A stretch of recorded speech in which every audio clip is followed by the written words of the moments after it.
Bonjour à toutes et à tous et bienvenue à la Foissière pour la troisième manche de la Coupe de France FDJ. Après l'ouverture au sud pour le Grand Prix de la Marseillaise, les pavés du nord à Denain, place au traditionnel circuit dans le bocage nantais. Devant un public nourri, sous une météo clémente et grâce à l'abnégation des organisateurs, la 22e édition de la Classique Loire-Atlantique va pouvoir se tenir. 16 équipes s'alignent, dont Arkea Samsic.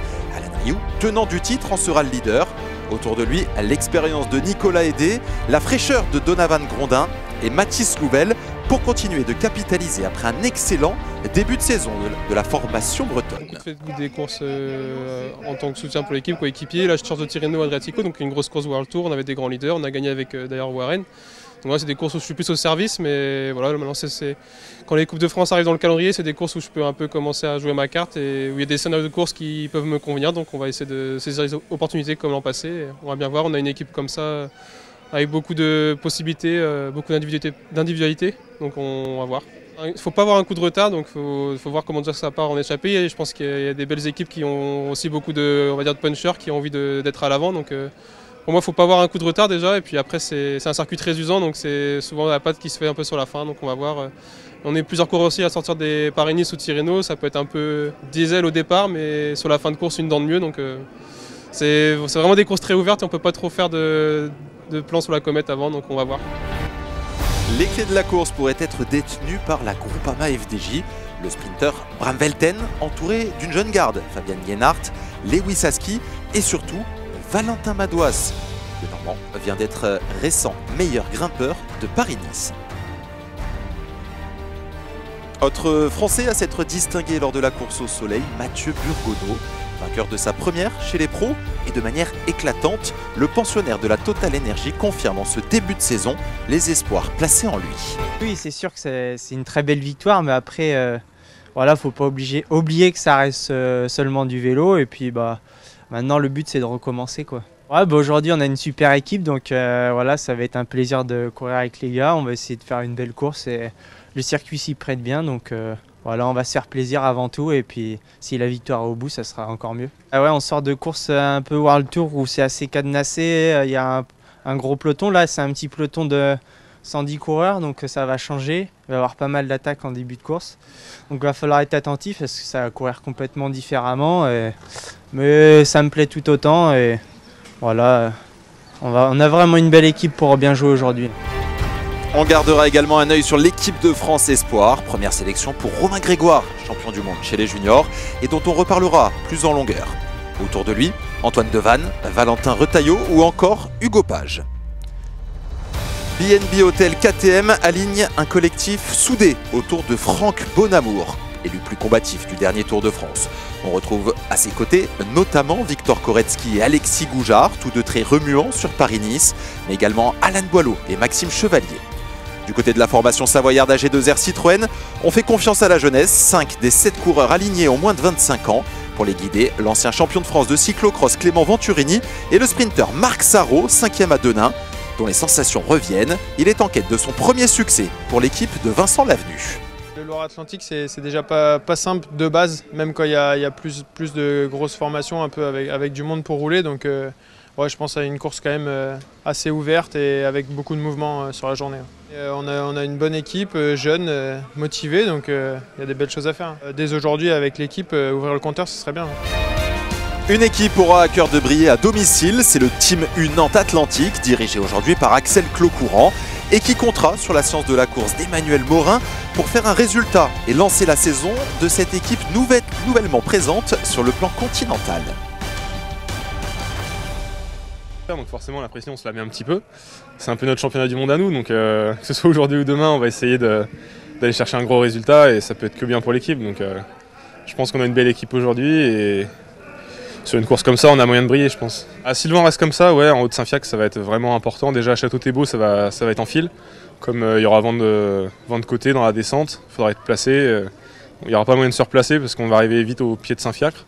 Puis après en haut de Saint-Fiacre, voilà, c'est là que ça va être vraiment le plus important. Donc faudra faire attention toute la course, pas être à contre-temps, parce que c'est le problème sur cette course-là, c'est que si tu es à contre-temps, bah, tu l'es toute la course. Donc il ne faudra pas prendre la course à l'envers, avoir un coup d'avance et puis à l'arrivée faire le maximum. Le 24, Anthony Perez. Du soleil, une douzaine de degrés au thermomètre et vous l'avez compris, un invité surprise, le vent, qui souffle de manière constante à plus de 20 km/h et cela devrait avoir son importance parce que le traditionnel circuit de la classique Loire-Atlantique comporte des parties qui sont exposées. C'est au cœur des vignes, propice donc à une course de mouvement.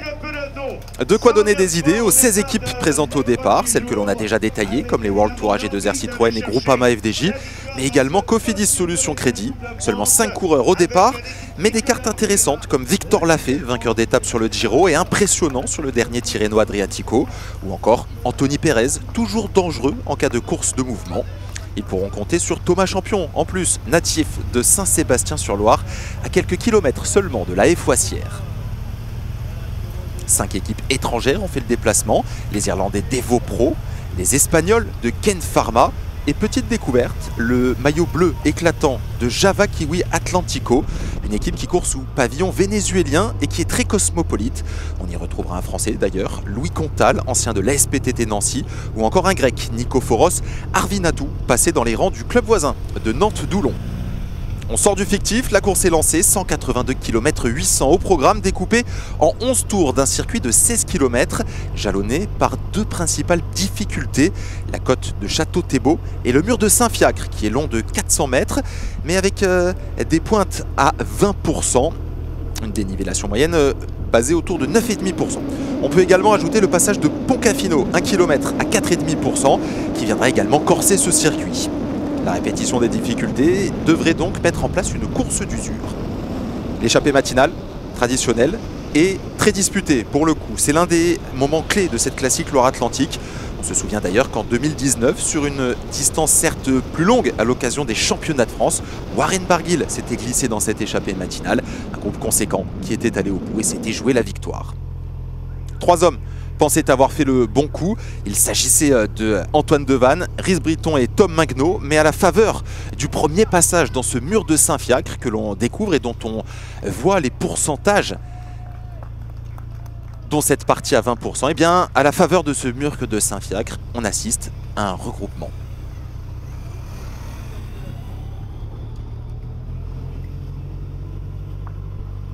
Premier mur monté donc à vive allure avec des coureurs de la Total Energy, mais également un coureur de l'équipe de France Espoir qui se place en tête. C'est Fabien Doubé pour la Total Energy, là qui semble être en première position et qui imprime le rythme.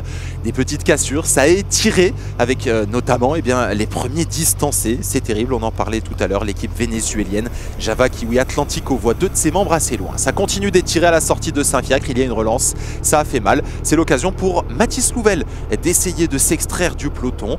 On l'a vu à son avantage en Espagne en début de saison avec un beau podium derrière les 2 membres du team UAE, Alessandro Covi et Matteo Trentin. Et bien Mathis Louvel semble avoir la bonne patte aujourd'hui. Il essaye de créer la décision, lui qui a connu sa première victoire chez les pros l'an passé à l'occasion de la Vuelta Castilla et León. Mais il faut attendre encore, et c'est à 165 km de l'arrivée, sous l'impulsion de Pierre Latour, qui sort tout juste de Paris-Nice, qu'un premier coup va réussir à se dégager. On le voit, Pierre Latour donc, qui a réussi à faire une première cassure. Il est suivi par Stéphane Rossetto pour Saint-Michel-Aubert 93. On voit également se porter à l'avant un maillot rouge de la formation bretonne Arkea Samsic, celui de Nicolas Hédé, ancien meilleur grimpeur sur les routes de la Vuelta. Et en 4e position, eh bien c'est un tout jeune coureur que l'on voit là, Pierre Hennequin, coureur qui évolue dans la formation Nice Métropole Côte d'Azur, elle aussi comme le team Nantes Atlantique qui s'est créé cette année. Et il y a un coureur en chasse-patate qui fait l'effort pour essayer de rentrer. Il s'agit de Cyril Gauthier pour représenter BNB Hotel KTM. Pierre Latour et ses compagnons d'échappée ont fait le plus dur. Ils ont réussi à prendre une quarantaine de secondes d'avance. Ils sont donc 5 à pointer en tête. On va les redétailler pour que vous ayez bien en tête cette échappée matinale qui semble être le bon coup qui vient de se dégager. Stéphane Rossetto, ancien vainqueur des boucles de la Mayenne. Nicolas Hédé qui a lui remporté le Tour du Limousin, c'était en 2018. On retrouve également à l'avant Pierre Latour, ancien champion de France du chrono, qui a été impressionnant sur les premières étapes de Paris-Nice. On se souvient de sa belle 4e place derrière le trio des Jumbo Visma à l'occasion de la première étape de la course au soleil. Et enfin, Pierre Hennequin qui lui a connu la victoire l'an passé, vainqueur de la 3e étape du Tour du Kosovo. Il a 19 ans seulement et c'est un coureur en devenir qui a intégré cette formation du Nice Métropole Côte d'Azur qui est d'ailleurs joue crânement sa chance depuis le début de la saison. On les a notamment vus à leur avantage du côté de l'Ardèche et de la Drôme pour le duo de classiques qui ouvre la saison.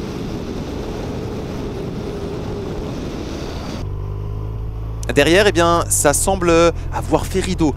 Une tentative désespérée de Valentin Paré-Printre, le coureur d'AG2R Citroën. Mais vous le voyez, personne pour prendre sa roue, personne pour partir avec lui. Ça va être difficile pour Valentin Paré-Printre de faire la jonction et de rejoindre les 5 hommes de tête.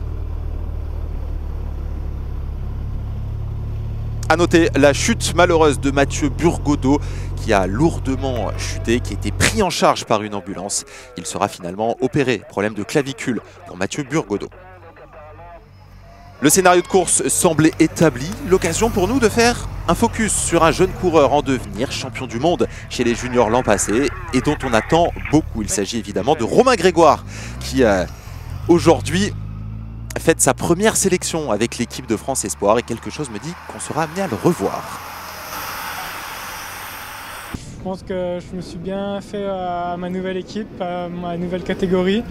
Et là, je commence à avoir fait quelques jours de course, donc j'espère pouvoir commencer à pointer le bout de mon nez et pouvoir jouer un petit peu plus devant. Je verrai bien tout à l'heure si j'ai les watts pour tenir, surtout au bout de 4 heures de course. C'est ça pour moi la plus grosse différence, je trouve, cette année. Donc j'espère et je verrai bien comment ça va se passer.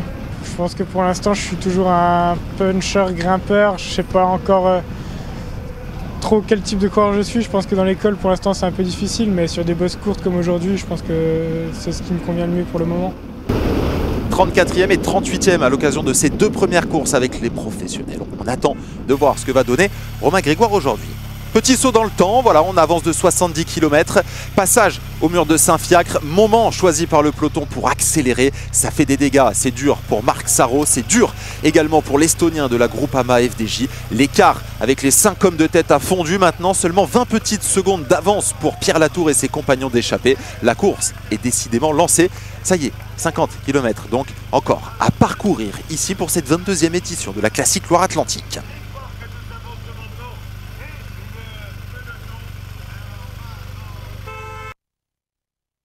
On passe sur la ligne, il reste 3 tours maintenant, une 50aine de kilomètres à faire et vous le voyez, l'accélération a permis 2 choses. D'une part, l'échappée matinale a été englobée par le peloton et d'autre part, ça a cassé. C'est un groupe d'une 40aine de coureurs qui se présentent sur la ligne. Derrière, ce qu'il en reste de ce peloton passe la ligne avec plus de 45 secondes de retard et on voit qu'il y a des piégés, des grands noms piégés, à commencer donc par Valentin Madouas, ancien meilleur grimpeur donc sur les routes de Paris-Nice, qui malheureusement n'a pas pu attraper le bon coup. Pierre Latour, rattrapé par ses compagnons, par le peloton, ancien échappé, et qui décide de se mettre maintenant au service du collectif. On essaye de durcir la course du côté de la Total Energy, bien aidé également par Alexis Goujard, le roule toujours du BNB Hotel KTM, pour essayer, encore une fois, de faire des cassures dans ce groupe de tête. On rappelle une 40aine de coureurs et derrière un peloton qui est en train de revenir, mais on fait l'effort en tout cas du côté des équipes françaises pour garder ce peloton de tête d'une 40aine d'unités. Et là aussi, vous le voyez, on se sert de la dénivellation et du terrain proposé sur ce circuit pour essayer de faire la différence. On a essayé de créer cette différence avec les petites montées qui jalonnent ce circuit. Ça n'a malheureusement pas marché. On va essayer de le faire maintenant avec une autre composante, à savoir le vent. Regardez ça, l'équipe Total Energy, comme dans une course belge, se porte à l'avant. 4 Total Energy pour essayer de faire une bordure, tout simplement. Pierre Latour, Fabien Doubé, Paul Ourselin également à l'avant pour essayer de faire craquer ce peloton. Une belle entreprise tentée là par les hommes de Benoît Genozo qui est aujourd'hui dans la voiture de la direction sportive de l'équipe vendéenne. Et c'est en train de craquer justement sur l'énorme relais de Pierre Latour qui est venu sur cette classique Loire-Atlantique pour faire des efforts.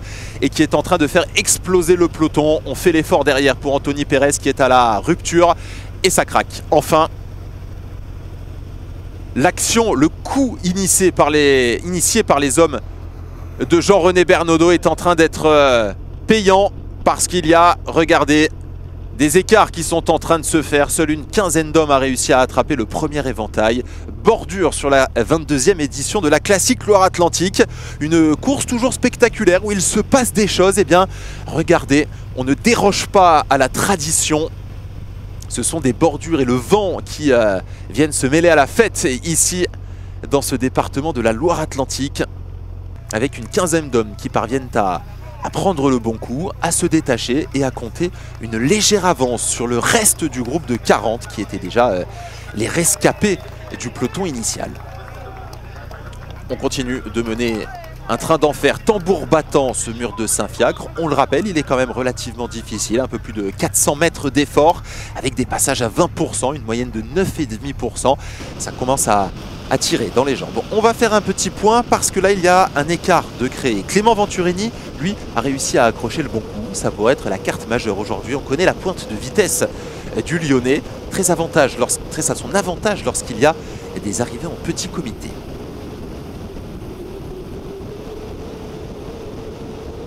Une quinzaine d'hommes donc à l'avant. On retrouve Anthony Pérez pour la Cofidis, Lewis Aski pour la Groupama FDJ, Clément Venturini, on l'a dit, accompagné d'un coéquipier, Paul Lapera, le Normand pour AG2R Citroën Team, mais également Hugo Page, on le voit à l'image, le représentant de l'équipe de France Espoir, lui qui court à l'année pour l'équipe Intermarché ou Antigobert, mais également on retrouve 4 représentants de l'équipe Total Energy. On l'a dit, c'est à leur initiative que ce coup s'est créé. Valentin Ferron, Fabien Grelier, Alan Joussom et Fabien Doubé. 2 représentants pour l'équipe Arkea Samsic. Alan Rioux, le tenant du titre, accompagné avantageusement par Mathis Louvel. Mais également 2 hommes pour la BNB Hotel KTM, Alexis Goujard et Franck Bonamour. Autant vous dire qu'il y a de la supériorité numérique, des coups tactiques peut-être à tenter pour ce petit groupe qui compte maintenant une petite minute d'avance sur le reste du peloton. 2 tours encore à parcourir de ce circuit long de 16 km et ça va nous permettre de faire un pointage entre les 2 groupes et de voir qu'il y a toujours un écart autour de 1 minute. C'est étonnamment Paul Ourselin qui imprime le rythme derrière, sûrement pour endormir la concurrence parce que les Total Energy sont en surnombre à l'avant. Et c'est l'un d'entre eux qui essaye de visser dans ce nouveau passage du mur de Saint-Fiacre. L'avant-dernier passage de ce mur de Saint-Fiacre. Encore une fois une possibilité de faire des différences. Hugo Page, intéressant de voir le tout jeune coureur né en 2001 de cette équipe Intermarché ou Antigobert, mais qui court aujourd'hui pour la formation française, l'équipe de France Espoir, et qui eh bien, est impressionnant. On l'avait vu également se mêler à l'emballage final du côté de Denain. Il n'y a pas vraiment eu de coureurs distancés à la faveur de ce mur de Saint-Fiacre. Une quarantaine de secondes d'avance pour les 15 hommes de tête. Et Alan Rioux qui est quand même en difficulté, moins à son aise que l'an passé, où la course s'était jouée, il faut dire aussi, dans des conditions sensiblement différentes. Il avait plu toute la journée. Qui va prendre en charge l'allure de ce groupe? Les Total Energy, on le rappelle, qui sont en surnombre. La cloche, synonyme de dernier tour avec Hugo Page qui passe sur la ligne. On va faire un pointage pour voir si ça peut toujours revenir de derrière. Eh bien, vous le voyez, 40 secondes et derrière, c'est l'équipe Cofidis. Étonnamment là aussi parce qu'ils ont une belle carte à l'avant, Anthony Pérez, mais certes il est esselé, le coureur, lui qui a remporté 3 victoires depuis le début de sa carrière. La dernière c'était au Tour du Haut-Var, il y a 2 ans de cela. C'est dur pour Alan Rioux qui est en train de perdre le contact avec ses compagnons d'échappée. C'est dur également pour Fabien Doubé, Paul Lapera également en difficulté. On ne l'a pas cité, mais il y avait également Alex Baudin, représentant du Swiss Racing Academy. Et enfin Franck Bonamour. Les 4 sont un petit peu à la traîne. Ils vont faire l'effort pour essayer de rentrer. Un groupe de tête qui est à allure de fractionner. On accélère, on met des petites attaques et derrière on se regarde parce que personne ne veut vraiment prendre l'initiative. Valentin Ferron se porte aux premières positions pour réguler l'allure, parce que derrière ça peut toujours revenir. On l'a dit, 16 km, il y avait 40 secondes sur la ligne. Si une équipe décide de faire l'effort, même s'il n'y a peut-être pas de grands sprinteurs, on a vu que Marc Sarro avait été rapidement distancé à l'arrière et qu'il a Clément Venturini, son coéquipier en plus devant, qui est très très bon au sprint et qui fait d'ailleurs figure d'épouvantail dans ce groupe. On essaye de partir de loin. Attaque de Valentin Ferron, bien suivi par Anthony Pérez. Il va y avoir un dernier passage dans le mur de Saint-Fiacre parce que ça réagit derrière avec Alexis Goujard qui fait le travail pour Franck Bonamour. Attention également à Franck Bonamour qui pourrait se distinguer s'il avait gardé un peu de force pour les derniers kilomètres de cette classique Loire-Atlantique. Alexis Goujard qui a fait le plus dur. Le coureur de la Total Energy a été stoppé dans son initiative. Encore une dizaine de kilomètres à parcourir et vous le voyez, ça revient, 20 secondes seulement d'écart entre le groupe de tête et le peloton. Attention à ne pas trop se regarder parce que la victoire pourrait échapper à ces 15 hommes qui sont pour l'instant et depuis maintenant de nombreux kilomètres à l'avant. Même si attention, parce que si Goujard se mettait en route, eh bien ça pourrait être terrible. Le passage du mur de Saint-Fiacre, la dernière possibilité. Et c'est l'étonnant Lewis Aski, alors que l'on voit qu'il a un physique plus de sprinter que de grimpeur, qui se porte en tête et qui va visser. Clément Venturini est parfaitement bien placé. C'est très bien joué de la part du pensionnaire d'AG2R Citroën, qui a pris la roue de Lewis Aski et qui gère la montée. Oh, les deux là, ils sont impressionnants et ils sont tous les deux rapides au sprint. Ça va être de belles cartes à suivre pour cet emballage final parce que personne n'a réussi à se distinguer et à s'extraire de ce groupe de 15 unités lors de ce passage du mur de Saint-Fiacre. Sélection par l'arrière pour l'instant avec des défaillances. C'est terminé pour Alan Rioux qui a craqué malheureusement. Il n'y aura pas de back-to-back, de passe de deux pour le coureur du Team Arkea à Samsic qui a toujours une carte à jouer avec Mathis Louvel.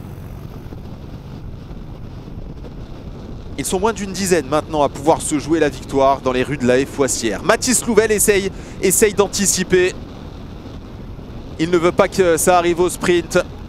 Il a pris quelques longueurs d'avance, mais un coéquipier de la Total Energy fait l'effort pour ramener le petit groupe. On n'a pas parlé, mais il y a également le dossard numéro 33, celui de Camiel Bonneux pour la Sport Vlaanderen baloise, qui pour l'instant filoche à l'arrière et qui pourrait lui aussi placer une mine pour essayer de s'en sortir. Parce que si l'on se dirige vers le sprint, eh bien AG2R Citroën avec deux cartes, Paul Lapera et Clément Venturini pour terminer le travail, fait figure d'épouvantail. Ça frotte, il y a de la tension dans l'air dans ces derniers kilomètres de la classique Loire-Atlantique. Mathis Louvel toujours en tête, mais derrière, eh bien, c'est revenu. Allez, les attaques qui se multiplient. On tente de partir une nouvelle fois avec la Total Energy. Est-ce que c'est Valentin Ferron ou Alan Joussom là qui essaye de visser? Mais tout de suite, Anthony Pérez a sauté dans la roue. C'est bien fait de la part du coureur de la Cofidis Solutions Crédit. Lui, il est en infériorité depuis tout à l'heure. Il faut vraiment qu'il choisisse le moment où il va placer ses cartouches parce qu'il n'en aura pas énormément. Le dernier kilomètre, Valentin Ferron qui essaye de partir pour faire le coup du kilomètre. On entre dans la ville de la Foissière. Ça va se jouer maintenant dans les derniers hectomètres avec Valentin Ferron en tête, mais qui va être repris parce que derrière le sprint est lancé de très loin à plus de 200 mètres par Anthony Pérez qui reste en tête. Lewis Aski qui revient sur sa droite, mais Anthony Pérez parvient à passer et à s'imposer pour remporter sa première victoire cette saison. Bravo mec. Super. Qu'est-ce que vous avez dit?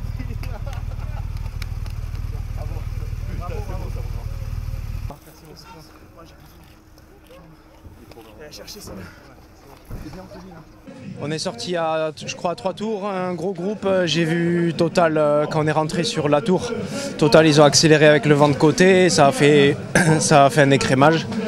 Et après, j'ai essayé de jouer au plus malin parce qu'il y avait 3 ou 4 mecs de Total, 2 d'Arkea, enfin, j'ai dû jouer intelligemment. Avant, j'ai suivi les attaques et comme il y avait toujours un équipier à rouler, j'ai préféré jouer au sprint. Et je me rappelle du championnat de France quand Warren avait gagné ici, il avait gagné exactement comme j'ai gagné, donc j'ai lancé un peu de derrière et et on est rentré sur le dernier escapé presque sur la ligne. 4e victoire pour Anthony Perez depuis le début de sa carrière. Sur la 2e marche du podium, on retrouve l'étonnant Lewis Hasky qui aurait été impressionnant.